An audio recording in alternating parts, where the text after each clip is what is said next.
have been consistently mistreated in film for forever. No matter the genre, female characters are misportrayed. That's probably because most women in film are created and directed by men. We rarely see a woman's life told by a woman.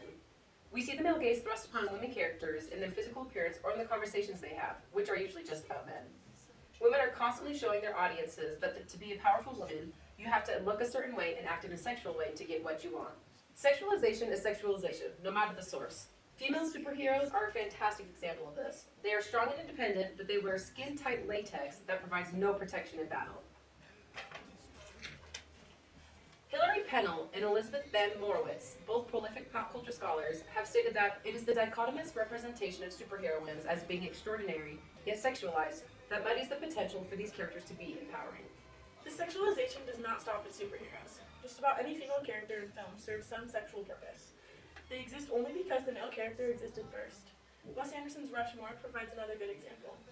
Jennifer S. Dean highlighted in her book, Secret Lessons, what we have learned from teachers on television and in the movies, that the role of Miss Cross is not to teach, but rather to create a space for the film's male characters to gather, swoon, and plot their acquisition. Did the Transformers need Megan Fox? Did she do anything other than provide morale for the strong, masculine cars so that they could save the world? I can't even think of her name off the top of my head. Laura Mulvey has not taken these blows to femininity while sitting down.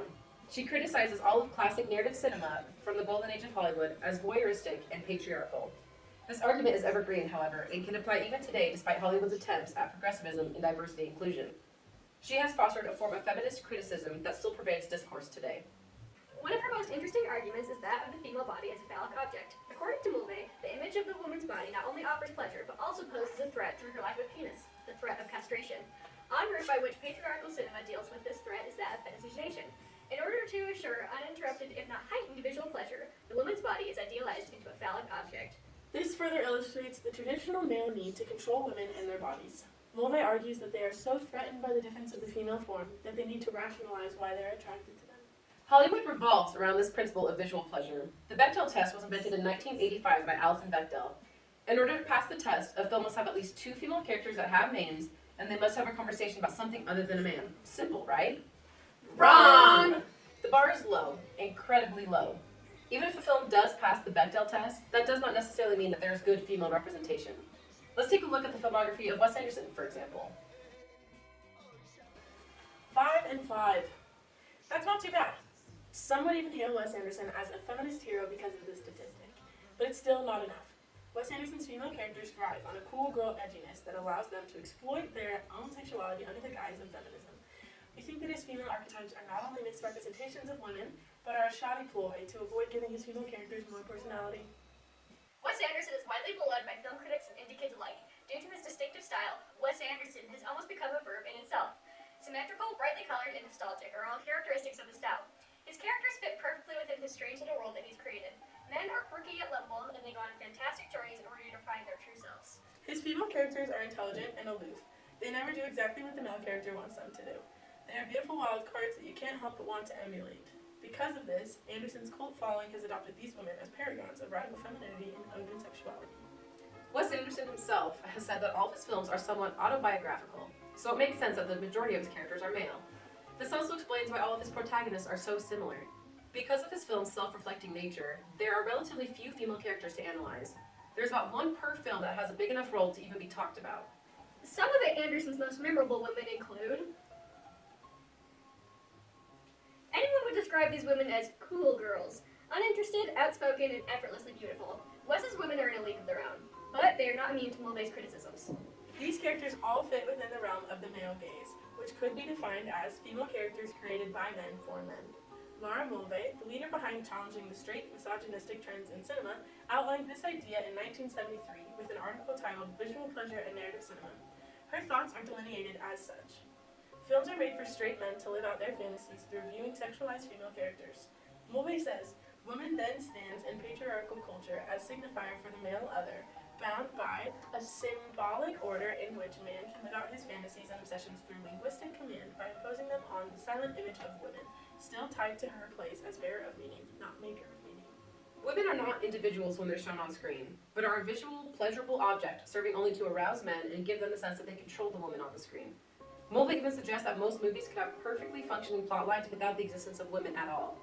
She exists for one of two purposes: either to alter the storyline for the man, meaning she's a distraction from the man's real mission, or she's there to be pretty and looked at as a mere ornament by both people within the film and onlookers in theaters. These feminist criticisms and Wes Anderson's lack of authentic female characters all culminate in his 2021 film, The French Dispatch. The French Dispatch seems to be the pinnacle of Wes Anderson's iconic style. It is symmetrical, witty, self-aware, and full of couture and bold. It all fits the formula for a perfect Wes Anderson film. We would even dare to call it the most Wes Anderson-y Wes Anderson film of all time.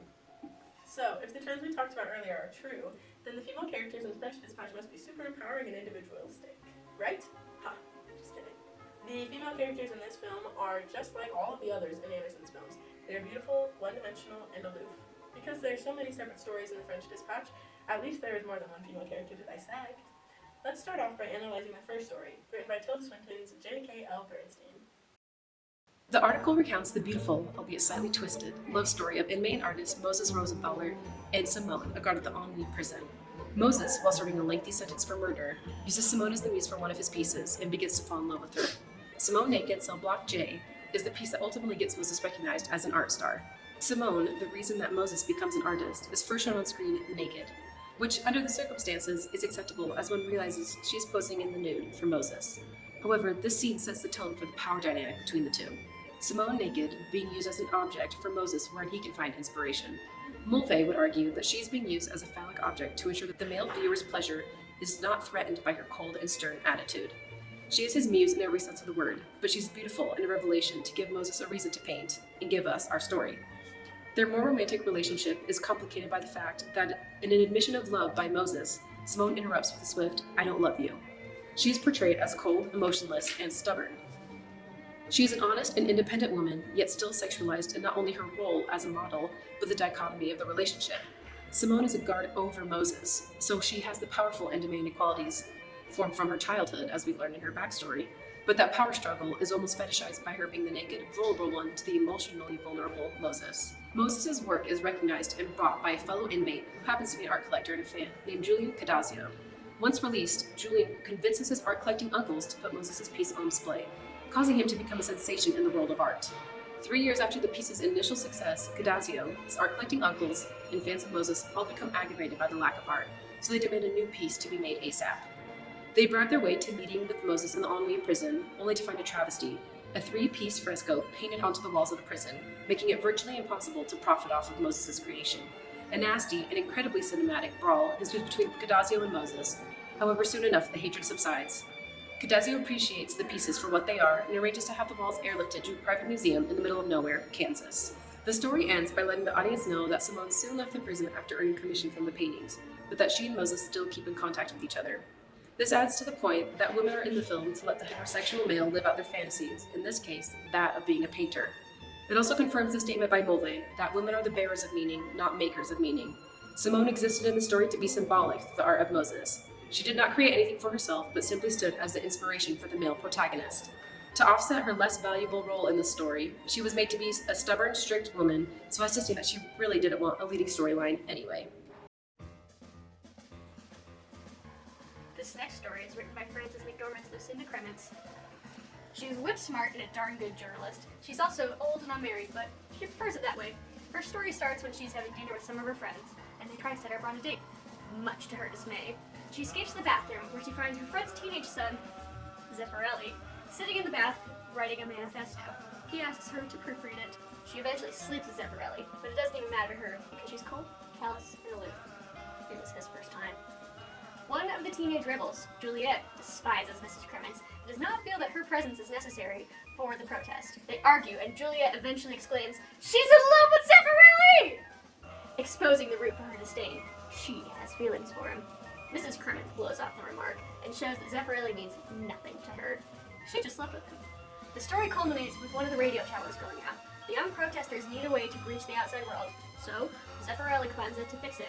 He tragically falls to his death. Mrs. Kremens doesn't even care. She's apathetic in her writing of the story, showing that she never had feelings for the boy.